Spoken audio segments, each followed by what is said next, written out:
Hello, my name is Sally Pinto, and I'm the Program Director for the Yonkers, Newark Neighborhood Naturally Occurring Retirement Community. We serve seniors 60 plus in Northeast Yonkers. We are under the auspices of WJCS and the Yonkers Office for the Aging. We also have a resource specialist and a nurse on staff. We conduct virtual programming in partnership with the Yonkers Public Library on a daily basis. Enjoy the program. Hi, everyone. Welcome to the new Sustainable You. I'm already getting tricked out for Halloween, although next month will be more Halloweeny. But I'd like to mention that my best friend Joan is here, who contributed to some of the slides. Hi, Joan. It looked like you was chugging a beer before. You were like, it's kind of funny. Oh, your water. Very good. So today we're talking about the harvesting your garden, but you don't really have to have a garden to watch this today, because I am going to make pesto, and not for the first time. And the pesto was grown from the Crestwood Library. And I think I forgot to put a picture of that event. So I think maybe Phil can fiddle around with the pictures to get them up and running. I don't know. Phil, get the pictures from Z. Anyway, the reason why I'm mentioning Ed Walsh, who is there, he is the treasurer for the Friends of Crestwood Library, and they helped, along with the city of Yonkers, they funded the raised bed that we all put together, filled with raw compost. That was really an interesting smell.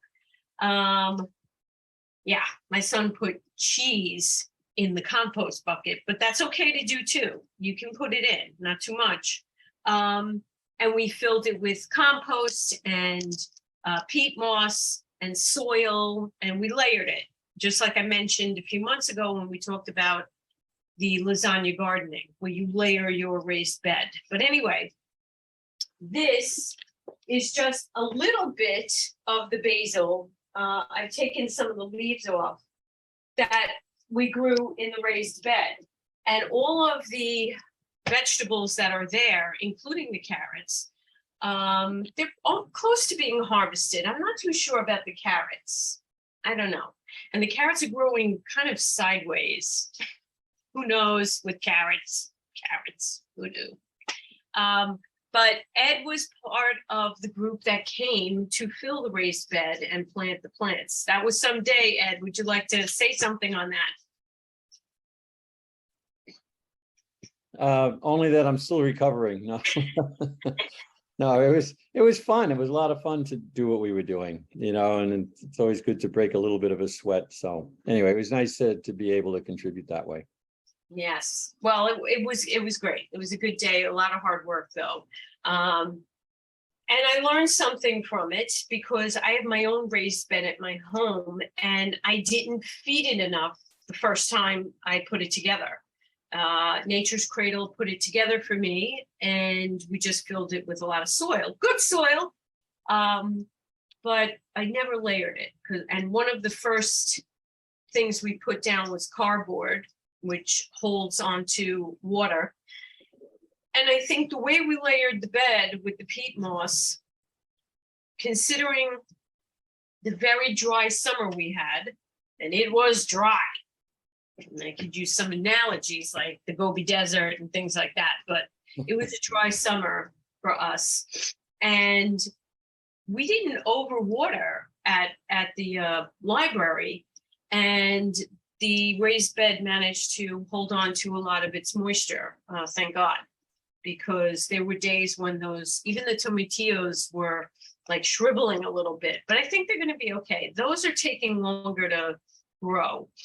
Anyway, Phil, could you please start the slides? Phil Chopak? Phil is not listening. Bill. Okay, He's working on it. Everything takes Okay. time, so thank you you. gotta be patient. I am very patient, just making sure he's there. Okay, harvesting your garden. The next slide.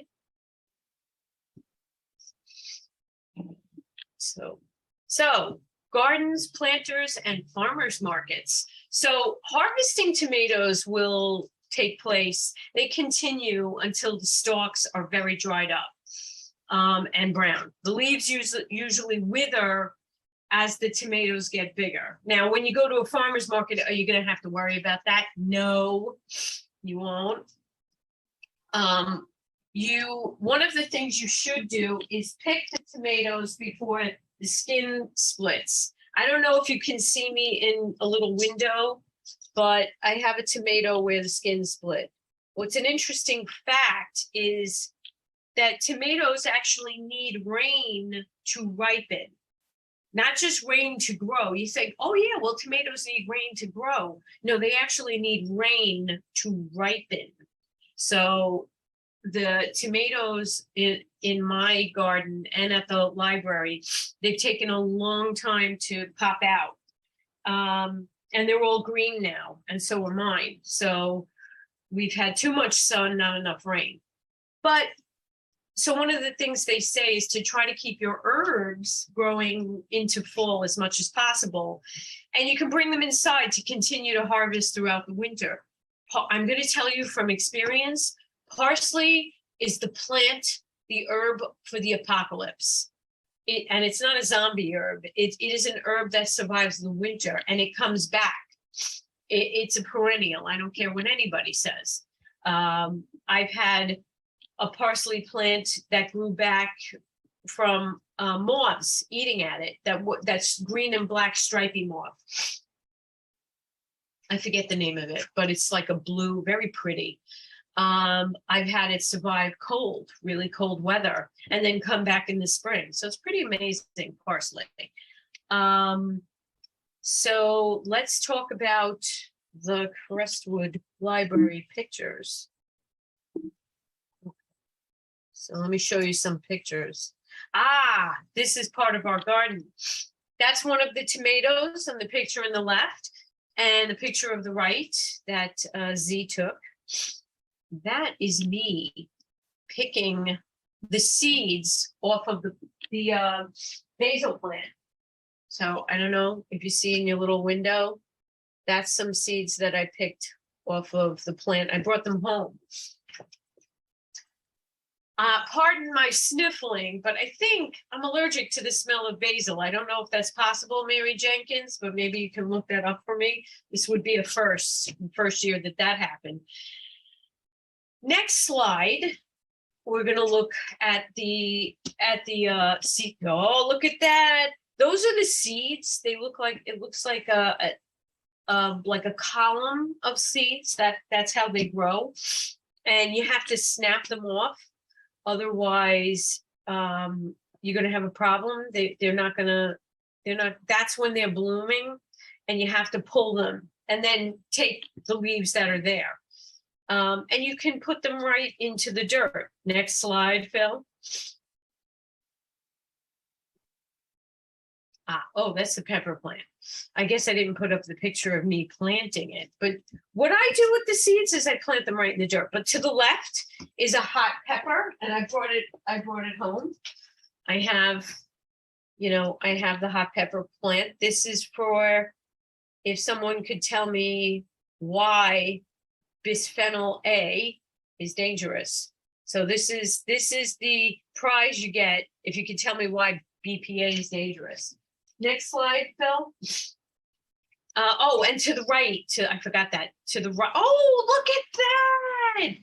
You guys are fast. To the right is an eggplant. And it really does look like an egg. I think it's a white eggplant. And that we did, when we planted the garden. It's pretty amazing. Next slide. And there's me, Farmer Jackie, with Ed. And that was the garden looking really small. And now it's just, it blew up. And then we had a patron there to the right who watched Ed drag all the bags away. And there is Ed in front of the garden. The garden does not look like that now. It is way overgrown and the tomatoes are huge and spilling out over the sides. And the next slide, it really came out great. Let's talk about homemade pesto recipe. Okay, Phil, could you kill the slides for now? So we're gonna talk about how to make pesto. You get 2 cups of basil. I don't really measure, but you can. 2 cups of basil and half a cup of Parmesan. I got myself a block. The block is better, but I'm going to estimate it here because I can. This is the greatest knife ever.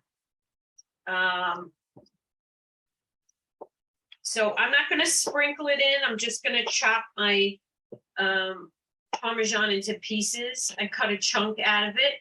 I got this Parmesan not from Arthur Avenue. I did not have time to go, but I went to Fresh Market. So what did they do when there were no food processors? They used a little hand grinder. What's that thing called? Anybody know? Pestle and mortar. Pestle. Mortar and pestle? Yeah, pestle and mortar. So you drizzle in some olive oil. We have that. Ooh, I forgot the garlic. You need 3 cloves. Yeah, I'm going to show you a little cooking hack. Even for those of you who don't like to cook, I'm going to show you anyway. Okay, let's move that over. You take the flat end of the blade, the sharp away from you, put it on top of the garlic clove, smashy.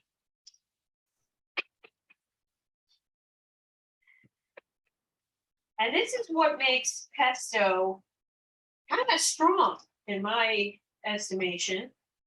And of course, pesto kills my stomach. I understand.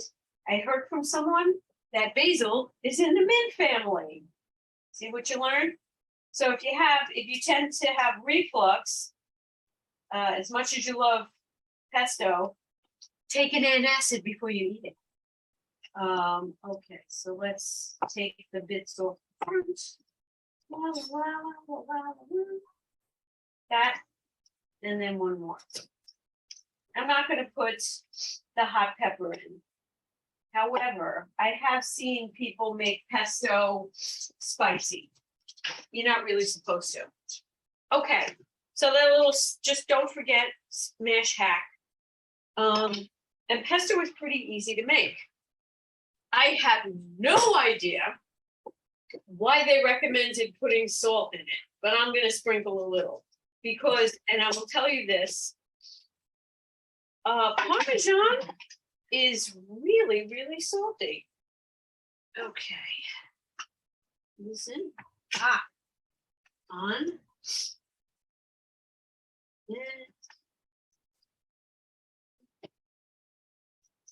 Did you plug it in? The light is on. Why is this giving me a problem? Oh, I know what the problem is. That's not a big problem.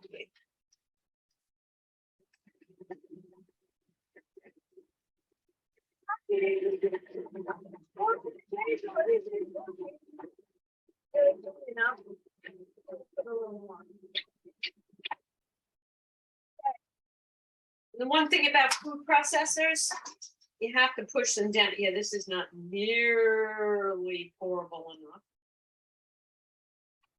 So I gotta get more olive oil in there. It's probably half a cup. What does it say? Oh, and I need more leaves. But the thing you have to remember when you're dealing with a food processor is to keep pushing the stuff down. And what do we know about pesto? We know that if you make it, you don't have to go to the store and purchase it in a plastic or glass container. making it a sustainable phase.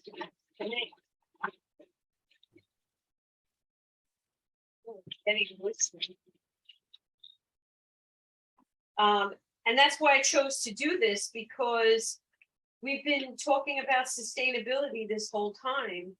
And what's one of the most sustainable ways to eat is to eat what you cook or eat what you shop, so that you do not have food waste. I know it seems like a big bother doing this, but the fact is all you have to do is boil your pasta, and when it comes out, you just mix the pesto in it. And there, it should look creamy. So that's pesto. Any questions? No? How many of you had pesto?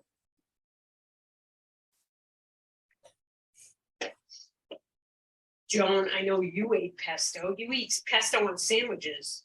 Oh, yeah. That on a nice chicken sandwich, that tastes really good. Yes. So it's not just for the pasta, but you can put it in a sandwich. And it really brightens up the sandwich. Slap some tomato in there, a piece of mozzarella, and you got a life. Anyway, so let's go. You have a good sandwich there. So let's go back to the slides. Phil, are you there? So what I will do is share that pesto recipe with everyone. Boy, that recipe looks even tastier than mine. Oh, what did I not put in the recipe? The pine nuts and the pepper. I didn't put in the pepper. I can put that in later. But the pine nuts, I am actually slightly allergic to pine nuts. Does it make a difference? It does make a difference in taste. The pine nuts, obviously, give the pesto a warm taste, but does it matter in the end? I frequently make it without the pine nuts. You can use any other kind of nut. I've seen people put walnuts in it. Hazelnut will give it a sweeter flavor, but I have, yes, Phil, the pine nuts. I love how he points these out. He's awesome. So yeah. Okay, so next slide. Now this comes from Joan, and it's because we've talked about food waste before. So what can you do to stop wasting your pumpkins, right? Does anybody, other than what's listed there, does anybody have off the top of their heads any thing they want to add? Like, what do you do with your pumpkins?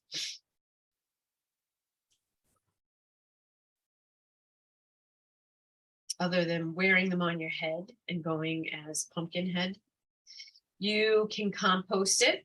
You can turn the hollowed pumpkin into a makeshift planter. I've seen my neighbors here do that with a small one. They'll put a potted plant in it, but you know, the squirrels will end up chewing bits out of your pumpkin. So in the end, you're going to have to compost it. And if you don't have much of a yard, what can you do? What if you don't have a yard? Hold that thought. Hang on.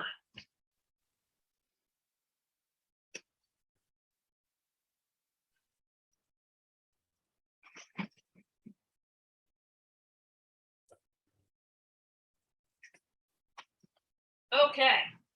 So Yonkers, Yonkers has a compost bucket.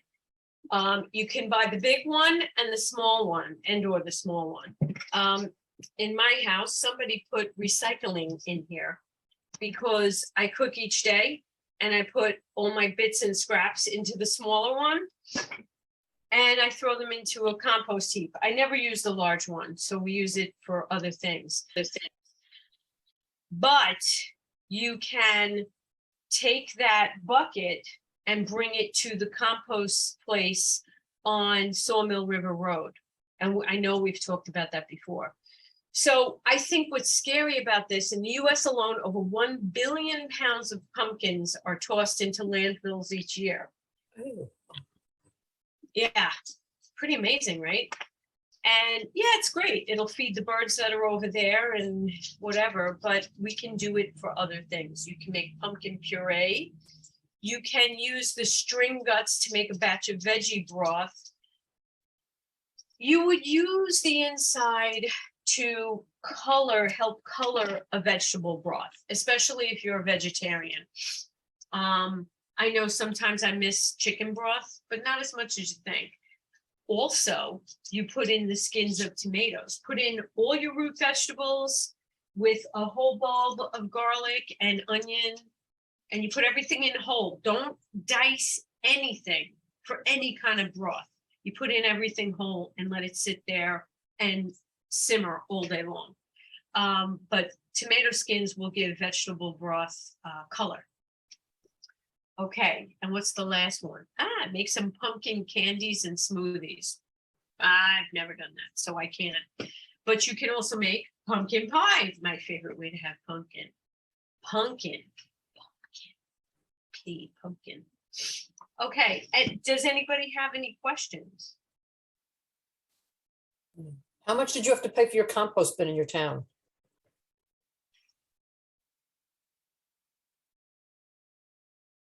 I think I wrote a check for $25 or $20. Apparently, the two bins together cost the city $35 to $40, and they gave it to us at a deep discount. Gotcha. You'd have to ask Z. It was just curiosity because we're doing it in my town too. They're doing the rain bucket barrels, they're doing composting things and all this stuff, but it's uber expensive. Yeah. So I was just very curious. What would For a be little nice, comparison. yeah, well, what would be nice is if they came around with the compost truck. All right, we have to bring ours to the farmer's market. Right. Me, I just put it in the yard. I mean, quite honestly, if you want to keep the deer out of like being near your house, throw your compost in that area, the wooded area. They might. Well, I throw the pumpkin out there when we're done. Oh, there you go. I just throw it out in the back, yeah. We have aggressive squirrels in Crestwood, and once the pumpkins go out, they don't stand a chance of making it through the season. That's why I put mine out late. And then on a freezing day in November, you have to you got to wait till it freezes when it goes, and then you could take it solid. Does anybody have anything else they would like to offer in terms of pumpkin? Sounds crazy, but this is one small way of being sustainable. I think buying pumpkins is a great thing. I think it helps farmers. I know my favorite farm is near Joan's house. Joan. Ox. OCHS, Ox Farm. That's actually the perfect place to go apple picking and pumpkin picking. And it helps them. It helps them to keep their farm alive. Because I can tell you up further in Delaware County, a lot of farms have died in New York. And this is not the time to let a farm die. We need as much farming and tree farming and tree planting as we can get. Because, and I spoke about this on the last Zoom, that even if we blew up every major oil rig and refinery, if we just stopped production now, that won't fix it, because trees will produce a rate of oxygen for the air. They can absorb CO2. The more trees you have, the more chance they have to absorb it. And so planting trees is one of the big fixes for this, for what we're in. And switch to electric. Electric stoves, electric car. Electric cars are really expensive. But I think they're gonna make them affordable. Ed, do you have anything to add to that? Yeah, I would agree about the electric cars and basically everything you were just saying. The only thing is, in some states the electricity is not all that environmental. Well, some states, very much depend on coal and whatnot. So to some degree, and I don't really have the facts necessarily, but some states are much more coal dependent, and so even though you're not using, gasoline, you are still polluting. But I don't think that's true of New York, as far as I know. I think we've reduced coal. I mean, if you ever look at your electric, every once in a while they'll send stuff out, that'll tell you that, how your stuff is being supplied, whether it's coming from, wind or coal or nuclear or whatever. You get some idea. One suggestion I would make for anyone who is concerned about that, and it doesn't necessarily relate to the electric cars, because I'm not really sure how you plug in, I just don't know if that runs off of your own electricity, at least in some cases. Oh, if it does, then there are all these things called ESCOs. It's the Energy Supply Company, and you can basically pick the company that you get your energy from. So for example, I think I'm using something, I think it's called Clean Energy. Yes. ESCO, I think is what it is, but I know it's either wind power or I think solar power, but the two things is all that electricity is coming from. You basically, if you're still actually using electricity, that's a mix of whatever, but the contribution, like let's say you're using 5,000 kilowatts, your 5,000 are generated. The ESCO gets a contract for supplying an additional 5,000. So you're changing the mix by being a part of the ESCO. So everyone go out and check out your ESCO, see what your mix is. You can find that out. I think you just have to call them and you can get something, I'm sure. Well, Find unfortunately, it out and the ESCOs have raised their price because Con Ed lowered theirs. There was a whole article about it in the Journal News, but you still should do an ESCO. well, the attitude, at least I have with that, is you're making a contribution, like you said. You may have to pay a premium, but you're doing something for your environment. It's not all pennies and nickels and dimes that matter. It's it's doing something, and it's something you can do easily, and it's pretty cheap. I mean, and you're going to make a contribution perhaps to, I don't know, Audubon or the Sierra Club or whatever. Right. This is a very concrete way of doing something about the environment. So anyway, that's my 2 cents. No, it's really more like $5. But the thing is if you aren't going to slap solar panels on your house, you might as well get your energy from a company that generates your energy through solar panels, which is what there are solar farms in Croton, I believe. And that's where the ESCOs are going. But the thing is that's why Yonkers wants us to go electric, because the idea is to go solar. And it is polluting to create this technology, but it is less polluting than fossil fuels. So how we're going to do things in terms of using energy is in increments until we can get on something that is safe, abundant, and Reliable and inexpensive. And until we get that, everybody thought nuclear energy was going to be the answer. And it's dangerous. It is very, very dangerous. And it's not something, I don't favor it, because when it goes wrong, it kills a lot of people and a lot of the land. If you could find a way, they do have molten fluoride called salt reactors that someone finally said, hey, why don't we have a one button push, shut down. So now they've developed that idea that you shut it down with one button, especially if it's going critical. That was an improvement in nuclear power. But the fact is you still have spent rods. There's a French company that's looking into utilizing the energy that comes off of a spent rod. But again, that's really expensive. But they're still doing it. Okay. Oh, and the last one on this with pumpkins, Joan loves this kind of thing. She does this all the time, is roast the seeds for an epic snack. Joan, I love those glasses. They're fabulous. So, okay, next slide. Phil. If you could stop for 1 second with this, Sure. with the roasted seeds.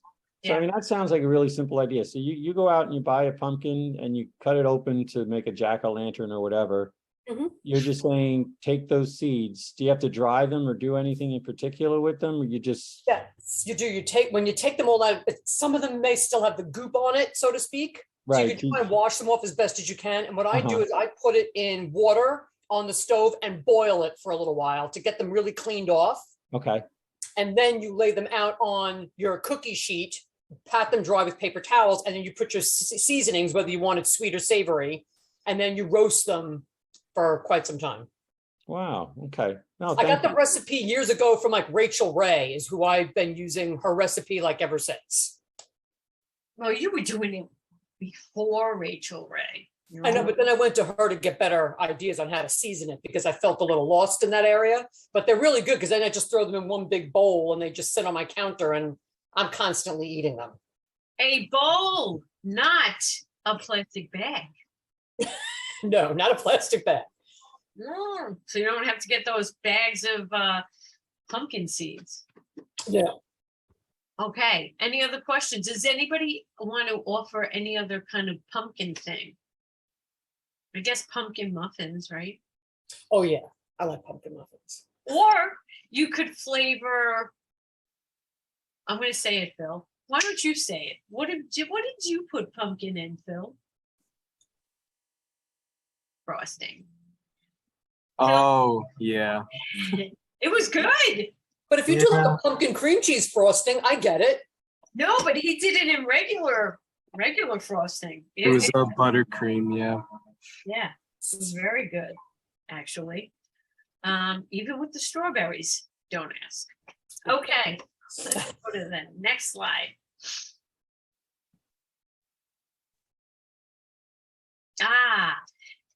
This is from EWG. Joan, Yes. what's EWG again? The Environmental Working Group. Environmental Working Group. And so what they have is a list of vegetables and fruit that in America retain the residue of pesticides on them or even in them. I will tell you that these change from year to year. I don't have the 2022 list, but of course, anything that has a lot of water in it, and of course, all things have water in it, but especially strawberries, tomatoes, celery, peaches, grapes, they all will retain a lot of the residue. Avocados, not so much, corn, cabbages, but it depends. You know, you could generalize about all this, right? So they're saying this year, this is the dirty 12, this is the clean 15, but it varies each year. And so the Environmental Working Group does put out, they put out updates to this too. And it does, again, depend on where you get them from. That's why, okay, you look at some of the organic organic fruits and vegetables that are out there, they don't look perfect, like something you put in a Botticelli painting, but they're still good and they don't have toxins in them. And that makes me sound crunchy granola, but I have paper after paper that confirm this. This year, potatoes are off the list, Yeah, I thought so. but the kale, collard, mustard greens are on. What, for dirty or clean? Dirty. Yeah, I'm not surprised. Strawberries are hard because, they're at the beginning of the season. And so they are more vulnerable to getting eaten. Certain fruits and vegetables can weather attacks without looking horrendous. Apples is hard when they first come out. If an apple gets hit with hail, you can see those bruises at the end of the season, which I have seen myself. But as far as the rest of them, I don't know. I don't know what this year's are. But it's nice to know that like cauliflower and broccoli, but then again, they are hardier when they come out of the ground. And I can provide an updated list, which I probably will. Any questions about this? If you want to look it up for yourself online, just go to EWG, just Google it. It's a good, I like that website, and I've shared my work email with them because they frequently do surveys and they ask for financial support. Not a lot, but they do. Okay, and the next slide, I think is the final slide. Scary BPA. BPA stands for bisphenol A, and it's an industrial chemical that's been used to make plastics and resins, and it's a lot of them are in water bottles.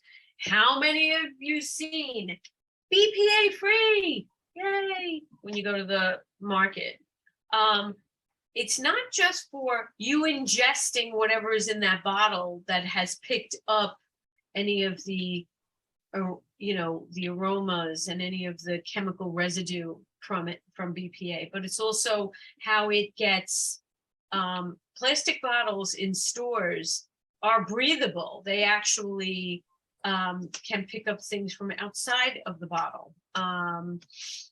So a lot of this is, these are epoxy resins. And so BPA bottles that have this can leach into your water. And there has been research to indicate a possible link between BPA and high blood pressure, ADHD, diabetes, cardiovascular disease, not because all of a sudden it creates this, but it does.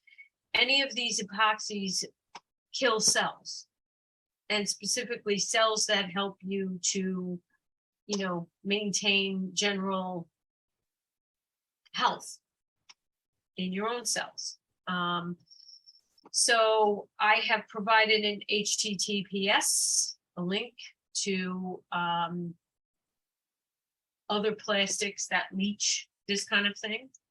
And I provided the, the chemical structure. I had this idea that perhaps anything that was mirror image could give you some idea as to their toxicity, but it has to do with how they attack. A chemical is toxic in the way that it attacks biological matter, and the way it breaks it down. That's what makes it toxic. I'm not a chemistry major. I tried. So we can stop the slide. Bill? Thank you. There we go. So what do I have here today? Yes. I spoke about this the last time, a book, because we are the library and we're supposed to give you references. I like this book. He's on Instagram as Garden Marcus. His name is Marcus Bridgewater, and he wrote this book called How to Grow. And he has some interesting ideas and approaches to how to cultivate your garden in the house and outside of the house. And he relates it to human behavior. The way you treat your plants is probably the way you should treat yourself. Being gentle, giving it room to grow. So in a way, it's kind of like a bit of, a gardening self-help book. And I like his approach to it. I highly recommend this book. And we will, if we don't have it in the library now, we will have it in very soon. Any questions on that? Let me recommend, this is a pair of herb scissors. It's better than using big fat kitchen scissors because it has finer blades and it can easily chop through the herbs in a gentle way. When I tried to cut the stalk, one of the big stalks for the basil, it didn't do it well. because I brought it with me this morning down to the library. I waited until today before I harvested the herbs. I don't know why I have this, because I was thinking about our mocktails, but I found a really good tomato juice. I was gonna make a Virgin Bloody Mary, but I didn't have time. But this is a good brand and it's got a lot of vegetables in it. So I like this. I just found this today. So here's what I suggest that you do for the winter. Get yourself a pot of soil, put some coffee grinds in the bottom of it, maybe some bits of veggies that you were making something with, put it in the middle of the soil, tamp it down, and dig in a few inches into your dirt. And this, I don't know if I can get this. So what I did is I separate. Can you see that? Or do I gotta go closer? No, I don't think you go closer. Okay, so on each of this stalk, you have several, like 1, 2, 3, 4, 5. If you look at it, about like 5 or 6 in a round. It's really an interesting plant, how it can propagate so intensely, because on one stalk you can have 24, 35, 60 seeds the more it grows up. And I plant them even though they haven't dried. I don't dry the seeds because I don't have patience for that, but you can dry them. You can let them grow, go to seed, but I plant them right in the dirt where they're growing. And next year you might find that they pop up. But for the winter, if I were you, just get yourself a pot of dirt and bring them inside and keep it by the sun and keep it watered and fed not with, over-the-counter fertilizers, but what you're eating in your house. Put in some coffee grinds, put in a banana peel. One of the best ways of feeding plants is if you've had a banana, take the banana, put it in a jar of water, let it sit there for a little while. The potassium comes out of the skin, and that's what you water your plants with, and it gives the plants some potassium. So instead of like wasting the food scraps that you have created, use them to feed your plants. And you can always stuff them in water and let whatever leaches out of them, and then feed your plants that way. Any questions? Because I have a little tiny backyard, but I don't care. So for Christmas, and I talked about this last year, or if you're a person who likes shellfish, right? Save it all, throw it into the dirt in your backyard and throw dirt over it. Dig a hole, put it in. It adds calcium to the soil. It's amazing. And I would recommend that you do not have your leaves carted off, but you put them in a sad patch of dirt that needs some fertilizer in your yard. I think we have to get past this idea that, oh, my grass has to look perfect. Grass is not environmentally friendly because you have to spend too much time feeding it nitrogen, and it's a waste. Of course, I had my lawn cleaned up a little bit recently, but that was the first time I had it cleaned in 2 years. I use a push mower. And yeah, it's not the prettiest lawn in the neighborhood, but I'm not going to spend the gas to fix it. Once in a while, once in 2 years, I had it cleaned up. I'm going to go out probably tomorrow and do my push mower, and, because I had it cleaned up. The huge pile of leaves that I had in the backyard last year, which that recording is on YouTube. That's a funny one. I had a humongous pile of leaves, and now it is squished all the way down. And the people from Nature's Cradle came with a mulcher, and they turned it into dirt for me. And it's worth it. It's you can rent a mulcher if that's the case. I also have a ton of what do you call that? Bamboo. I wish I had those animals that like bamboo. A panda? Oh, but don't, what's the one in Australia? Don't they eat bamboo? Koala. Koalas, right? They feed them bamboo, I think. I But just- it made sense to have them come and mulch what I had there. And my neighbors this year are now gonna cart their leaves to my backyard. So I'm like, go ahead, put it on the lawn. They're like, are you sure? I'm like, yeah, of course I'm sure. Because the more the leaves protect the dirt, the more bio richness I'm adding to my soil.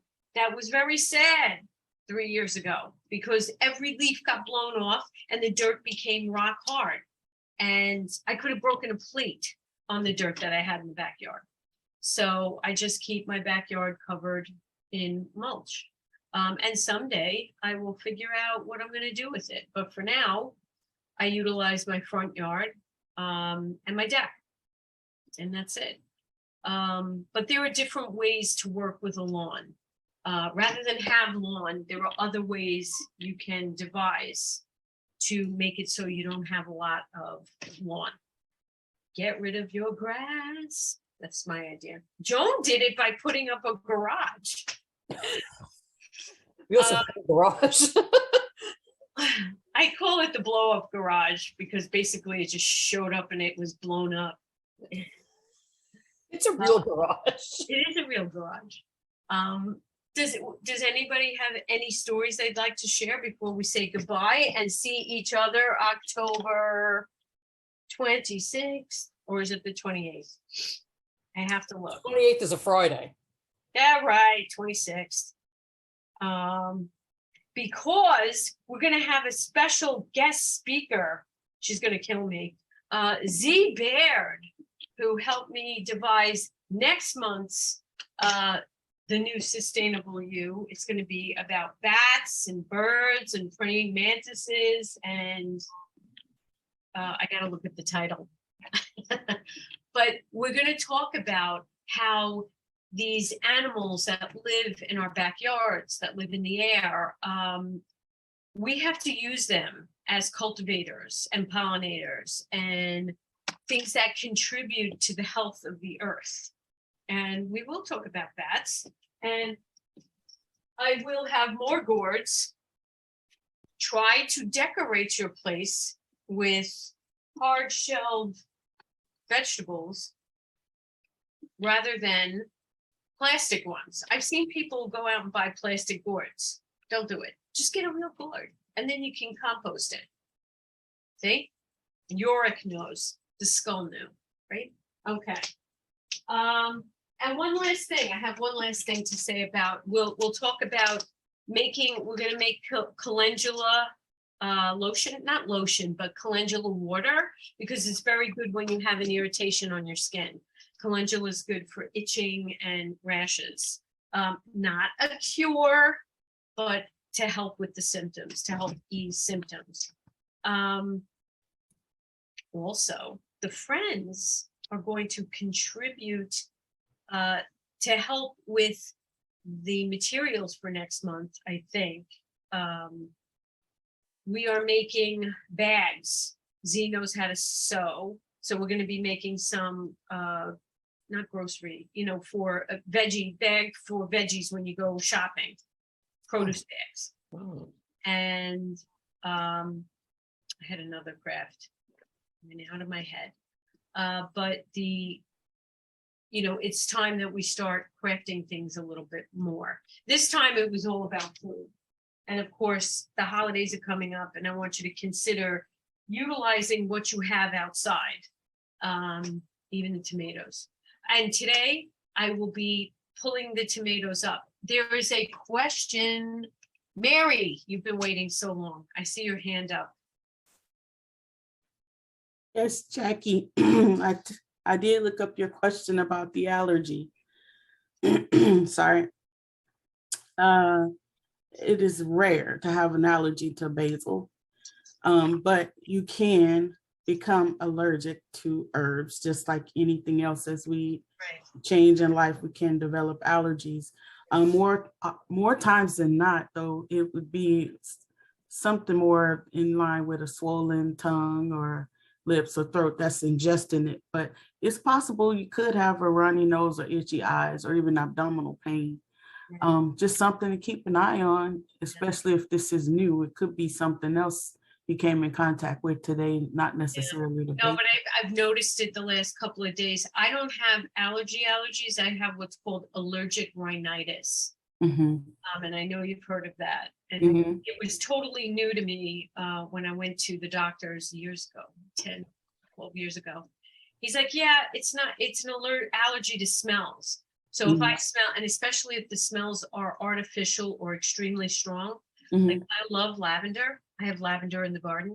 mhm, And I'm not allergic to the flower itself, but when it dried in my bathroom and I opened it up and I got that wave of lavender, mhm, I was done. I was toast. mhm, mhm, So when it dries, it gets more pungent. But I find that, like today when I went to the store, I still had the basil on my hands. And when I did this, I could feel it, but I never get anything that's too much, like peanuts. I'm allergic to peanuts. And I know back of my throat gets a little itchy, but it's never, that bad. So I just eat peanut butter anyway. Oh, yeah. But I take allergy medication. I cheat. No, Okay. but it is important to know your limits. And it may not be the basil. This is ragweed season too. It's not, Yeah. right, Mary? Well, I'm not sure of the exact season, but I know heading into the fall, those with allergies do tend to have troubles. And that could last until early part of October, mid-October. So if you do, since you do suffer with allergies, it could be just a combination of things. So keep your little Claritin or your Zyrtec or whatever you are prescribed to take, or if it's over the counter, be conscious of it. Yes. Yes. Cat. Rid of the I cat. guess the other, yeah, but it's not the cats. Get the cat. Just get rid of the cat. Cats, Uh-oh. I'm getting rid of the cats. Because when I take the medication, I'm fine. Yeah. But today, whatever hit me and the way it hit me, but also like rose. I am allergic to rose, the smell of rose, lily, things like that. But I will tell you, when I used straight bleach on my floor, I haven't been well since that time. Like it actually activated my allergies. So I suggest when you go to use bleach, you dilute it, or Yeah. use the vinegar cleaner that it's on the website. It's on the sustainability blog. Anyway, I think it's time that we say goodbye. It is 1:57, and I really appreciate everyone who joined. Hi, everyone. This is Z from Yonkers Public Library. Thanks so much to Sally Pinto and Alexis from Newark. Thank you to our community partners, WJCS, the City of Yonkers Office for the Aging, Friends of Crestwood Library, and Yonkers Public Library for making this phenomenal partnership. And we thank each and every one of you for being part of our wellness community. Be well, stay well.